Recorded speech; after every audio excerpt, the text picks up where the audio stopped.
I hope you're smiling because it's me, Rye. Welcome back to Take Care of Your Body by Rye. I'm your host, Rylan Rosano, and I'm so excited you're here to join me on this journey of becoming the best versions of ourselves. My podcast is for anyone who's interested in health, wellness, and healing, and I'm truly so excited and so proud of you for taking the steps to do something for you today. This episode is so enticing and inspiring. And I'm just truly amazed to know this beautiful soul. And I think you'll really love and resonate with this one.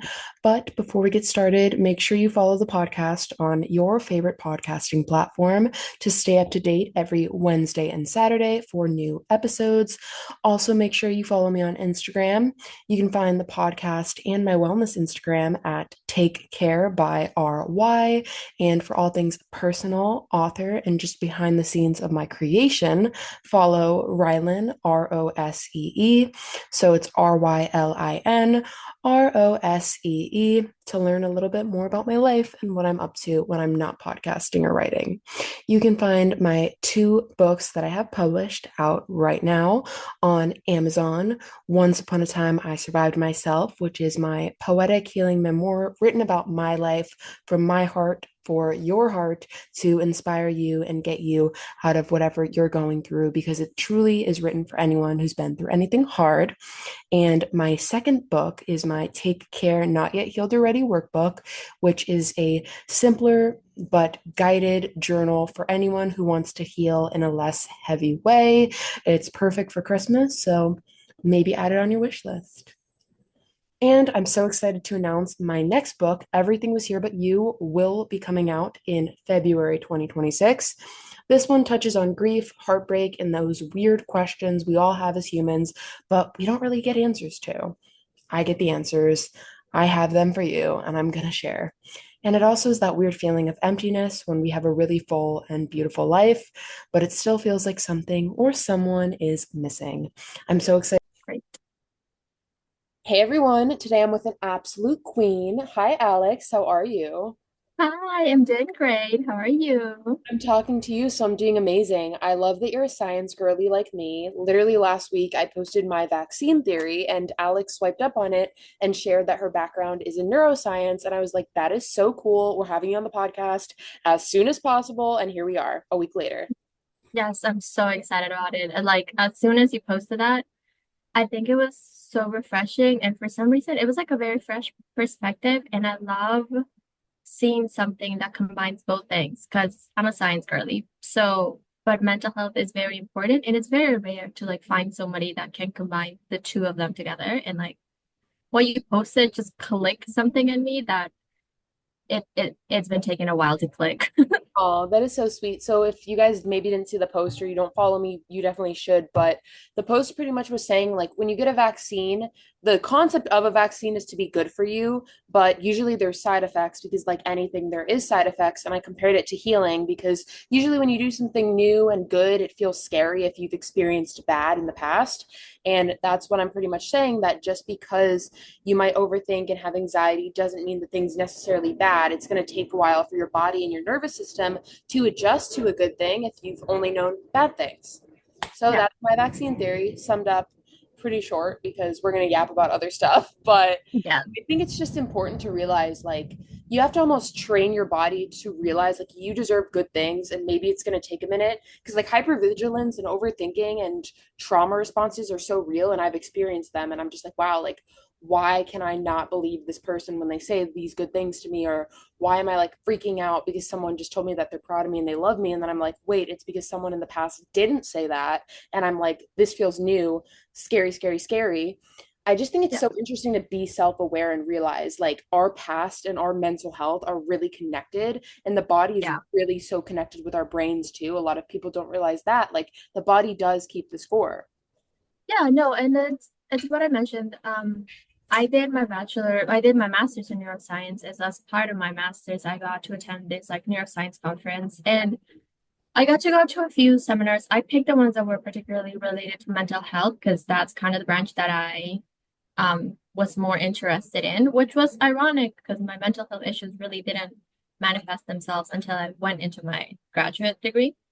Um, the first thing that caught my attention in those seminars was one, how small the community was that was trying to make the connection between like pure neuroscience to like mental health. Like the other seminars would have like hundreds of people, and these seminar had like maybe 20 at most. But to me, that was the most interesting one. So there's definitely like a division there. There's definitely like a gap. There's two main points that I kind of got from those seminars that were great. The first one was a very interesting study by a university in Montreal in Canada that showed that like they had grabbed like rats and they had exposed them to complete stress, like deprivation of sleep, lack of food, things that like us humans experience.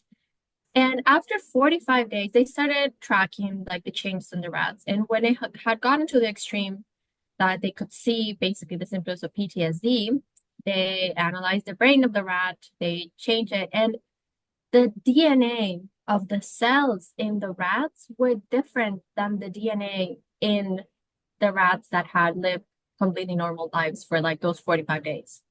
So stress comes to a point that if you are the main takeaway from this project basically was that after 45 days of constant stress, your brain literally starts functioning in a different way.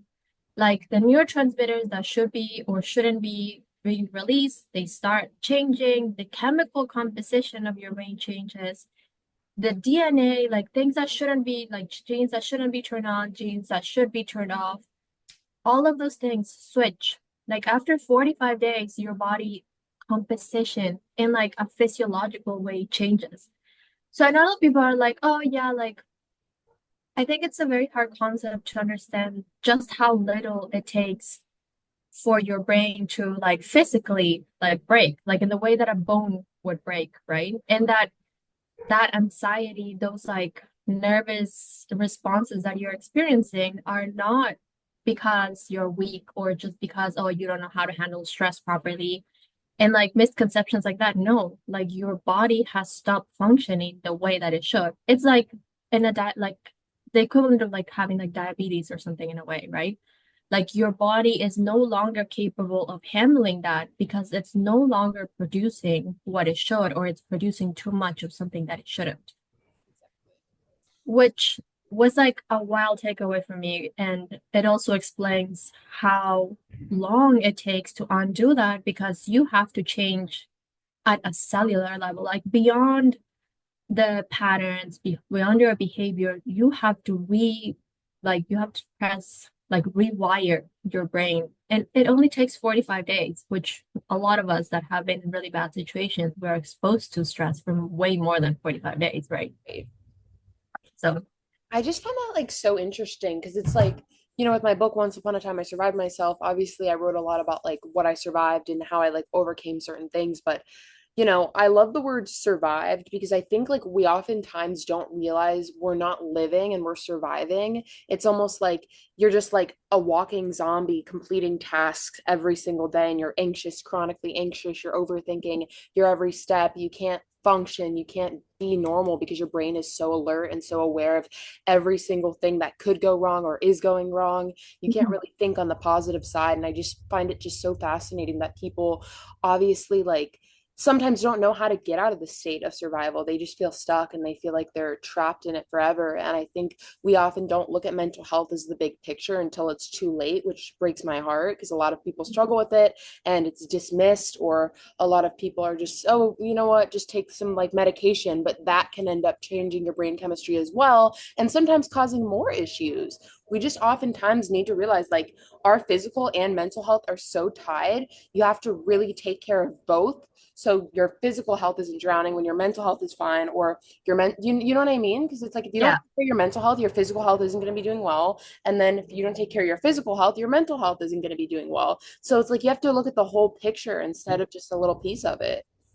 Yeah, and I think that's something that is I'm from South America originally, so I think the culture there and the culture here, I've experienced medical emergencies, I've navigated both healthcare systems, and the disconnect that I see here, which is more prevalent, is how your well-being, but like, are you doing okay? Like, how are you feeling right now? is connected to how your brain is. Like I was very sick here for a really long time and they were just giving me like medication and I was like, okay, but this medication it might be helping like I don't know my stomach, but it makes me like mad anxious all the time. So like I'm not getting any better. And I think the disconnect of like you have to make sure that both physical, physiological is matching what your health like mental state is. Like you kind of have to treat both of them if you want to get out of like whatever situation you are treating right now. And like you said, the mental health is not just mental health. Like it will impact your body. Like there was another study that they had was um kids that had unfortunately been in abuse homes and situations like that. And the way also that their DNA work and that there's like this one very specific change in their DNA that is called methylation, which is like the science portion. So it basically is like an extra tag that they add onto the DNA, and that tag prevents that gene from being expressed, and it's turned off perpetually. And what's worse about that is that that little tag gets passed on to your offspring. So it also explains why kids that come from like very violent homes, from like that have experienced abuse, they do tend to have like the next generation also tends to struggle with some things because it's in their DNA, you Right. know, and like part of what that gene that gets turned off does is control things like addictive behaviors and also like overeating, and it actually modifies the way that their digestive system works and modifies the way that like their heart rate works, and it's just things that there's a like yes you can treat the physiological symptoms but it's affecting the mental health, obviously. And it's like it's such a simple, small thing that has changed in them. And that gene can only be modified when they're kids. Right. So it explains so much. And again, the fact that there was only like 20 people in that seminar, and I think that research was like struggling to get funding. I'm like, how are people not understanding and like how essential this is to understand the big picture of like what you see right now? Exactly. And I think like we often forget like it is environmental. If you're in a bad environment, your mental health and your brain is going to learn to deal with what's around you. And then when you get out of it, you're still going to be in that survival mode that you're not going to expect anything good to happen to you. If you find something you're good, you're not going to think you deserve it. You're not going to, chase good things. You're probably going to lean towards alcohol and drugs, which is not good. So it's like we have to fix the root problem before it leads into all of these other coping mechanisms to deal with maybe anxiety, depression, etc. And I think that's Yes. we don't look at as a society or as scientists. Like we need to stop the gene really from being developed before it gets into a bigger problem, which we have as anxiety, depression, bipolar disorder, etc. There's so many to name. Yeah, I think the fact that one, that was about, I don't know, that was like pre-pandemic. So that was like 2018. And the fact that it was 2018 and they were just beginning to do studies to being like, maybe there's an actually like underlying scientific cause as to why all of these physical symptoms, all of these people that have obviously not experienced the exact same situation, but that have the same symptoms about like from the come from these symptoms and everything they're all experiencing, it cannot all be mental. There has to be a physical underlying cause. There has to be a physiological, scientific cause. And maybe if we research it, we could even like look at how to undo that like physiological medical cause.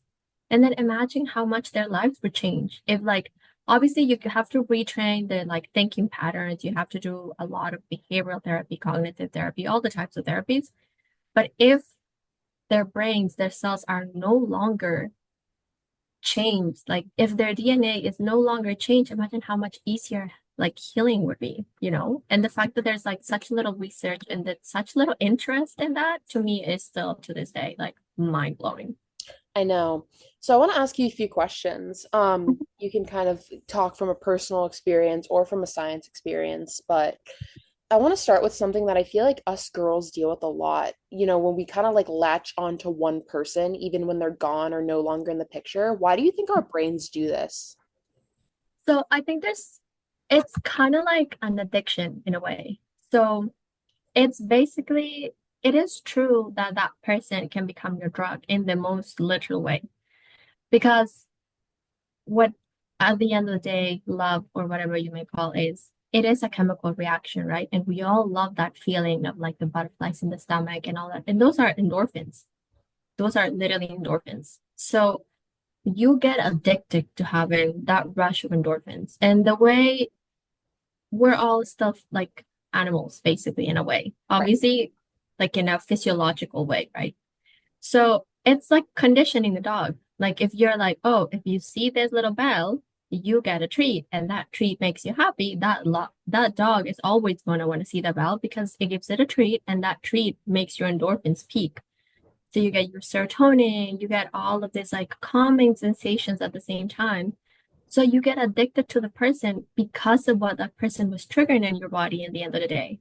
And when that person no longer triggers that response, I think it's hard for you to untrain your body and link that person to that response. I feel like that's kind of what takes a long time sometimes in a breakup. And that's why it's like so painful to like realize that, okay, this person is no longer making me happy at no level, like mentally, even like physiologically, it's no longer triggering this response anymore. So clearly there's something wrong, but your body doesn't want to give that up either. Right. It's the same with the chocolate, right? Like it's so, or coffee, it gives you such Trying a to call like me a, out. yeah, as we're both drinking like our coffee and tea Exactly. right now, Exactly. right? Anyways, So we're like that rush of like, ooh, yes, or like shopping. I'm like addicted to shopping, right? Like that, like, ooh, when you get the new package and you get to open it and the unboxing and all that, that's all chemicals. Like that's our brains, like cart instant serotonin. yeah, You know what I mean? exactly. That peak of serotonin, we're addicted to that. Like as humans, we're always chasing that because that's what gives us happiness in a physiological way, not reducing happiness to that, right? But it's hard to let go of the person or whatever it is that gives you peaks of serotonin or whatever the good neurotransmitters are, especially if this person has been in your life for a really long time, or especially if the serotonin neurotransmitters, all the happiness endorphins that it would give you were so, so high, Or you right? trauma bonded with them. Or you're trauma bonded with them. Exactly. Trying to call myself out again. So You know what I mean? Let's just keep it coming. no, the trauma bonding is, I think that's how like 80% of my friendships are like established, basically. So real though, and it's crazy because then it's like, have you ever like healed so much that it's like, oh my God, I can't even relate to this person anymore because like they met me at such a low point in my life. It's just crazy.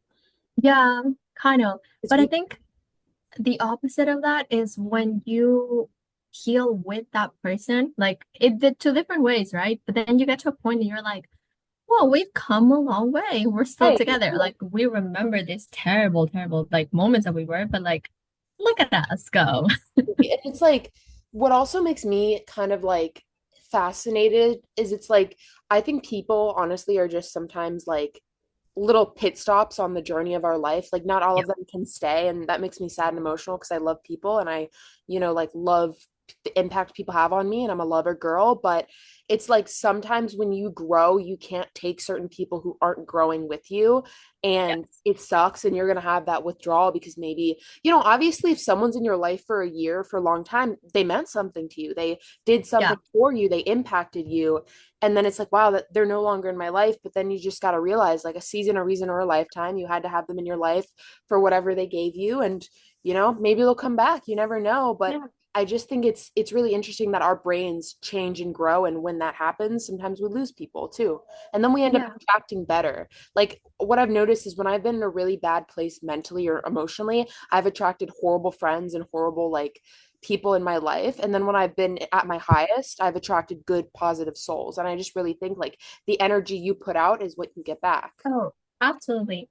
And again, going to back to neurotransmitters and all that, just remember, guys, if whatever person's in your life, like, it's not actually giving you that, like, ooh, butterflies, or like, yay, your brain is telling you this person's done. Like, we are no longer getting endorphins, serotonin. We're no longer getting calm, peace, happiness chemically. So maybe it's time to reevaluate whether that person is something good in your life or if it's just gone past the time that it's supposed to be in your life, right? I love that. Thank you for mentioning that. I think we all like that's one of those things we all wonder but don't know how to like Google or explain, and you just did it perfectly. So Right. I'm it's why I glad. love Alex for a lot of reasons, but she's just a queen and knows how to say things we all don't know how. So, Right. why do you think heartbreak feels physical? Ooh, heartbreak. Actually, that was another um theory, or that was another bunch of studies that they did. Do you know that like dying from a heartbreak is actually a condition, right? So yeah, so when you get so sad, which happens, for example, to a lot of like widows, especially when they are elder people, they're like they are actually genuinely so sad that their heart muscle is fighting so hard to like keep them alive that it tears. Like their heart is literally like tearing apart, like the muscle is breaking down. And eventually they just pass away because the grief is so overwhelming that their little hearts can no longer like keep pumping the blood and they just stop and they pass away.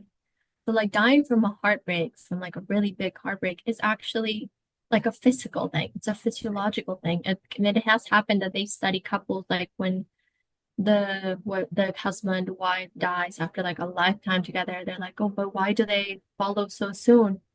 And there's been a great people that have donated their body to science, and they discovered like their hearts are enlarged because they have lost the will to live, and their heart is fighting to keep them alive. It's like beating harder to just like keep them going to the point that the heart itself, like the muscle, is enlarged, or their muscle is like so worn down that their body's like, no, like we can't keep going anymore. So the heartbreak is like very physical. Even like again, going to like the changes in the DNA, the like the way the things that your neurons should and shouldn't produce, they get off balance. So the heartbreak is real, and like like I don't know if you had I when I was going through like my worst breakup ever, I had very physical symptoms. Like I felt like I was going to throw up, panic attacks. Like obviously the panic attack is like the exaggeration, like the culmination of those symptoms. But even on a daily basis, like you don't have appetite because your brain is like, oh, we don't want to, you basically, your brain wants to cease to exist. So it's doing everything in its power to shut down. So no more hunger cues. So you don't feel like eating. You lose weight because your body is like fighting to absorb whatever you're eating. And again, the heart, honestly, like the heartbreak theory, like the first time I read it, I was like, this is so hard. Like, you know, when you lose something that's so precious to you that like your body wants to give up, and then your heart is fighting so hard to keep you alive. And it's literally heartbreak. It's called like heartbreak symptom or something along those like syndrome or something along those lines. So the heartbreak is physical. Like it's very real because there's so many changes that are going through your body, and it's so hard because on top of like mentally you are grieving and you're going through all this, your body is also going through all this. Like your body is going through like, okay, we have to eat, but this person doesn't want to eat. So let's try to make like the hunger cues more, or like you just want to lay down and then your heart is like, okay, let me like work extra harder to pump the blood. And like your brain is trying to fire all of the like excitatory um the excitatory neurotransmitters to be like, okay, let's get her to like wake up. Let's get her to do something, you know? And it's like those peaks of like you can go from like super high, super low because your poor neurons are fighting for their lives, trying to be like, okay, excitatory, depressive, excitatory. We went too far, you know? It's like those Right. waves, basically. And I think a lot of people don't realize emotional pain can manifest as physical pain, fatigue, you can't sleep, like you said, lack of appetite. It's so true. And I just think we need to study that more. Like I said, the body really does keep the score and it remembers too. Like, I honestly think something else that is so interesting to me as a science girl is like on a certain day, a year later, your body can react to that date. Yes, and that's actually so true. It's again, we're like animals. We're like the Pavlov dogs, basically, right? Like we are conditioned. So when we get to that, and that was like one of the hardest thing for me to undo, and it took like a very harsh therapist that was like, okay, but you're a science girl. Like, is it logical to think that like this day you're gonna end up in the same day? Like, no, the conditions are different, right? But Right. your body remembers, right? Because it's like a scar. It's like when you get a cut, right? Right. This you don't, it doesn't hurt anymore. But like when you look at it, you're like, oh yeah, I remember the pain. I remember why it happened. This reminds me of that, right? Right. So that day, your body remembers. It's like, oh, like for example, I was in the hospital like a few years ago, and it was this day I collapsed. They Oh, couldn't wake. It was like a terrible day, right? Every year since that day, something happens to me in that day. And I think it's because I'm like, oh yeah, no, like my heart remembers this one time where it gave out on me. And like that day, like it's just associated to that, right? But it's in a physical way. It's a scar. It's like a cut in your hand that healed, but it's still there. exactly.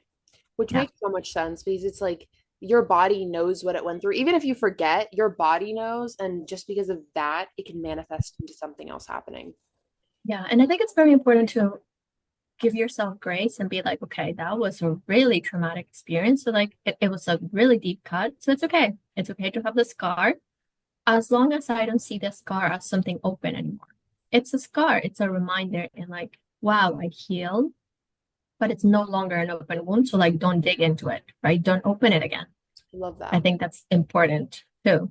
And I think us as humans have a hard time shutting doors. We want to like find closure, find answers, open them until, we can. I always think like, I think closure is something that you give to yourself. The other person Yeah. doesn't give it to you, or the experience doesn't give it to you. You have to create it for yourself and close that door, lock it even, and just keep moving forward because we don't drive a car backwards. We crash the car, right? Yeah. I think especially like as a science girl, for me that is very difficult and I struggle to this day because I love digging in, right? I love investigation. Like I love research. I need to research things. So I can dissect and I can keep digging, I can keep digging, I can keep digging until I find the answer. But at some point you have to realize that like you can no longer dig any farther. Like you've reached the layer that you're supposed to reach, and now you have to like exit. You cannot keep researching anymore. Like, Exactly. because as humans, we have that nature of like, no, but why? But why? But why? But But why? why? Because we need that answer. And it's like, babe, sometimes there's Exactly. no answer. Sometimes There's no not answer. to better, period. I'm gonna block, delete, remove, unfollow. You know what I Yeah, exactly. And I think that was like so hard for me to understand. Even when I started having panic attacks, I went to my supervisor and I was like, oh, I'm having a panic attack. And he laughed. I know he was a little bit of like a cynical person, but aside from that, he was like, how do you not understand that what you're going through in your brain, it's like you're studying neuroscience. And I was like, I understand. I I know like what is going on. I know the adrenaline peak. I know what's being secreted. I know where it's going. I know what's happening, but that doesn't take away the like feeling, right? Like the I feel like the world is ending. Um, and I think it's hard to keep that in mind sometimes that like, yes, there's a science to it, and you may even know what's going on physically, but that should be it. Like you don't need to dig any farther. Like let it be, let it close, let it go by, and that's it. Exactly. Well, speaking of unfollowing and blocking, you're also a creator like me, so I kind of want to do a little segment on that. Why Yeah. would you say us creators feel so exhausted even if we're doing something we love? Oh my God. I was just thinking about that because I haven't posted in like I think about a month. Admittedly, I only just started kind of posting more things because of a great friend that encouraged me. I think it's because we're not seeking validation. It's not like, oh, I want people to like me, right? But we still do get some endorphins. We still do get these peaks of like serotonin when people are nice to us. And like, again, we are animals at the end of the day. Like, we want that little treat, right? And I Exactly. think sometimes I think about it as like, when in psychology, when the rat is going through the labyrinth and it goes and it gets the reward at the end, right?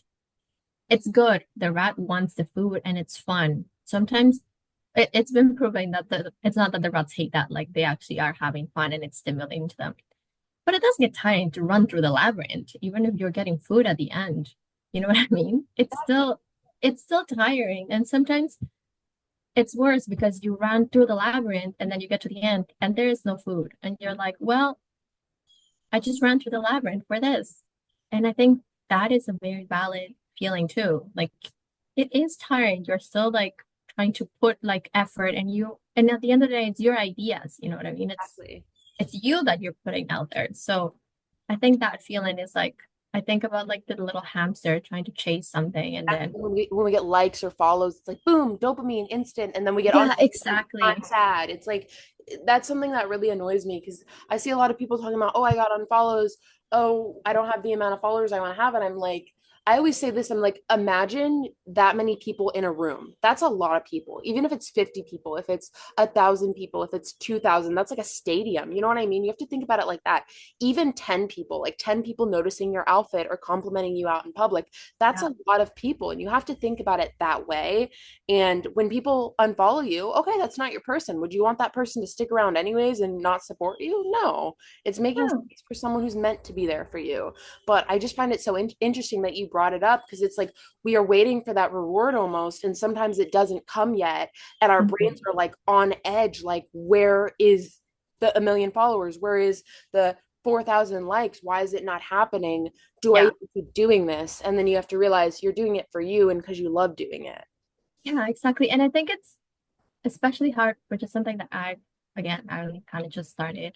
It's sometimes it's like the post that you're like the most proud of, or like things that you like put the most effort in, and then it's like five people, and you're like, well, what happened? Like, is it like where did I took the wrong turn in this labyrinth, right? And sometimes it's hard to like look ahead and still, or like have to go back and be like, okay, let me take a different path because you're like, no, I wanted my reward. Where is my reward? Is it? Yeah, exactly. And then you feel like you're I think it's failing if you don't see tiring. the reward. Yeah, exactly. And it's really hard to shake that feeling off of like, oh, but my reward. And it does happen also with rats. Like sometimes your rats are, I've seen so many posts and it did happen to some of my friends that no matter what, the rats could not get through the labyrinth. So they had to like physically grab them by the little like legs and make them walk through the labyrinth and like push the lever Oh my God. and do that enough times for them to learn. Because otherwise you fail that like psychology class, right? Exactly. Right. Um, so they had to like literally make the rat go through the labyrinth, but like who's I wish there was somebody that would just grab us and get us through the labyrinth and be like, here, reward. Grab us through the labyrinth, here, reward.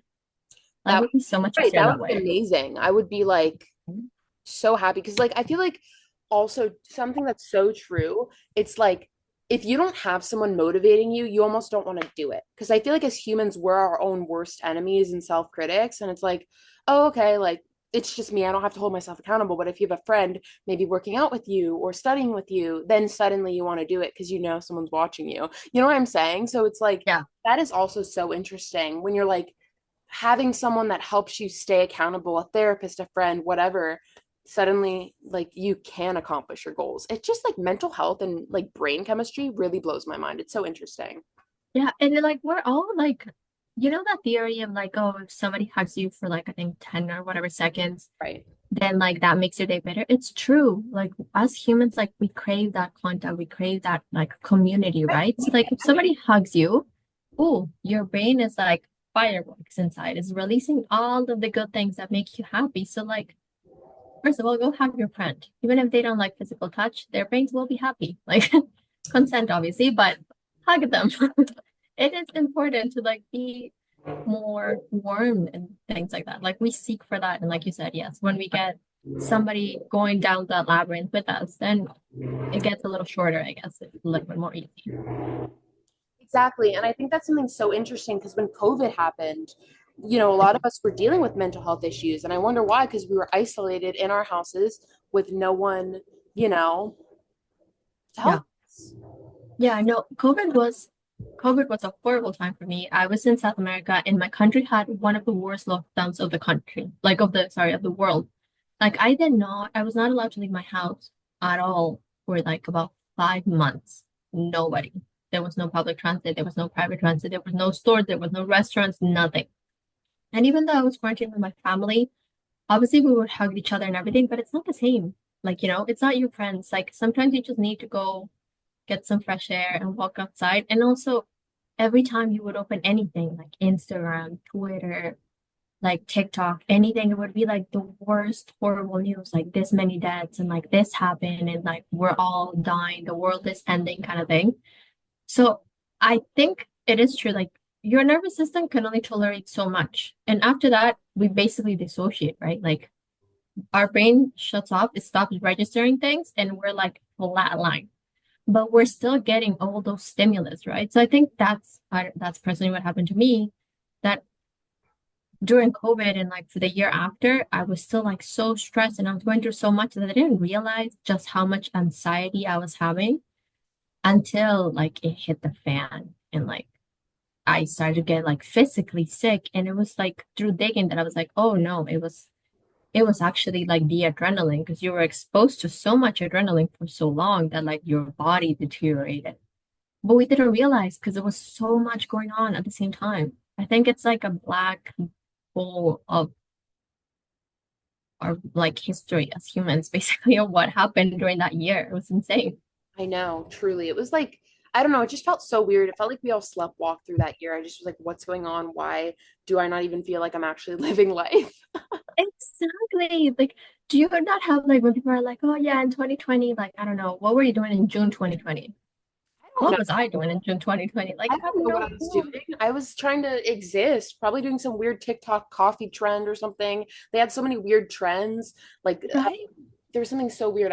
I'll literally never forget it, but I obviously forgot it. It was like that like The frog dalgona coffee. coffee. Yeah, yes, exactly. Yeah. I was like, what are we doing? Like, what is this? Yeah, but because it was the only way that you could connect to people, right? Like other people are doing it, so it's like I'm doing it with them. Cooked coffee. Yes, you're right. That's The exactly. weird coffee, yeah, it's Oh, dalgona coffee, right? But yeah, that's what I mean. Or like people are like, oh, well, because I was in South America, my friends here were like, oh yeah, like in October, like we celebrated my birthday and like we had this like social distancing picnic, and I was like, I don't remember anything from that year. Like trauma erases your memory. It is also true. Like mentally, like your brain kind of locks the door. Our memories are neuronal connections. It's like a wire, right? Like it's a pathway of neurons connected to each other. So our brain just clips the ends and it's like, oh, we're not going through this pathway ever again. It's locked off. This little wire is clipped. That's it, right? So you don't remember some stuff. So generally that year, I'm like, I don't remember anything at all, almost. right. It's like, what's going on? Like, what happened during that time? Right? It's insane. But again, it showed that like we humans, we really need a community. Like we need people to be able to move forward. So I want to kind of like wrap this up with some tools and then a rapid fire question. So what would Okay. you say are like maybe like one or two things people can do when they're spiraling? I think something to do when they're spiraling is I have a few tricks because I suffer from really bad anxiety, so I have panic attacks. You're the So girl. at some point, right, the life Hot girls I have had hot girls have anxiety. I think I actually have that on a t-shirt. I have hot girls have anxiety and hot girls have stomach issues exactly. on a t-shirt. So I have this list where I have like my little agenda, which is like, and it has all my happiest memories, basically. Like I am a hoarder of memories. I like to take pictures. I like to collect mementos. Like I'm actually looking at it like right now. Like it's from the premiere and I have it like my Aw. little ticket and my like signed autographs. Again, I love to be in a fangirl of everything. I have like my music video, like my records and everything. So I read a book once that said that life is basically like you're in a raft going through the waves in the ocean, right? So sometimes the waves are really, really hard and it will knock you off where the raft. And you need to have your list of memories at hand that will be your like life's like your life jacket, basically. That will get you through that wave while you're drowning until you can get back on the boat. And that's kind of what I have when I'm spiraling. I have my little book with like all my favorite memories, and I have a lot of pictures and I have a lot of memories because I'm like, okay, you are capable of feeling happy. You are capable of feeling joy. You are capable of being loved. look at it. Here is the physical proof Right. that you can do this, right? So right now you might not feel like it, but look at this. Like you can do it and you will do it. You just have to get through this part right now. That's kind of like one of the tools that I have. I have like my little mementos that just keep me going. And the other one for me is music. Music for me, it's so important. And I have a playlist for everything. And I can be spiraling, but I have certain songs, and I think there is some science to it that it has to have like a specific like number of beats per minute, and it will just mellow me down. So for me, those two things are like essential kind of to like get through things. I love that. And I love that you have your mementos because it's like, it's true. You need to remind your brain there's so much more than this pain. And you have experienced joy before, you will again. It's just a bad moment, not a bad life. And I just think that Yeah. is so true and just so important to have right when you need it because truly when you're a spiraling state, you're like, this is it, the world's ending, da da da. Like Mhm. you don't even make any sense, but everything feels so bad. And just to be able to look at this, like, wow, I was happy, I'll feel this again, this moment will pass. And I just think that's so healing. Yeah, and I have like on my like right in front of my bed. So every morning I have like the pictures of me with like my friends and I have the pictures of like my family. So the first thing I do, I wake up and I look at it. And I'm like, look at all these people that like love you and support you. And like some of them were there for like some of those pictures are when I was like going through like some of the worst times, but it was like such a bright moment that I'm like, Love that. huh, like look at this. Like all of these people are rooting for you and are here for you. And if you're having like a horrible, horrible day, they're there. Like it's your safety net, right? I love that. And something I do is like when I get a really sweet comment online or someone DMs me about my book or just about what I do, I'll screenshot it and put it in a folder in my phone and I can go look at it and be like, wow, people do love me and care about me. And, maybe I do get some hate online, but there's so much more positive. And I just think changing the narrative is so powerful. Oh yeah, absolutely. Okay, some rapid fire questions. Are you ready? Okay. Yes. Coffee or matcha for the brain? Oh, matcha. Why didn't you say coffee? No, I'm kidding. Matcha is better for you. Matcha is better for you. So the thing is, I had so much coffee when I was like doing my master's degree. I actually, you can actually overdose on coffee. Like you can have too much caffeine, in fact, and it will give you heart palpitations. So ever since I overdosed on coffee, I can't have coffee anymore because it gives me mad heart like peaks. But so matcha, it has to be matcha. But I love coffee. Oh my But God. I didn't know that you can actually overdose. That's Like and crazy. not even from like taking like pills or anything. No, I just had too much Starbucks in one day. That's what's gonna take me out, guys. Now we know. Oh my God, that's I so ended up, I remember it was like for a final two, it was something important. And I ended up like, I was literally on the floor with my legs up. And I was like, is this how I go? Is this like finally the stats funny. final is Life. what will take me out? That's so funny. Is romanticizing life actually good for our mental health? Have you noticed that? Oh, absolutely. Oh, I was so cynical before I started getting like into my mental health issues. And also before I went to grad school.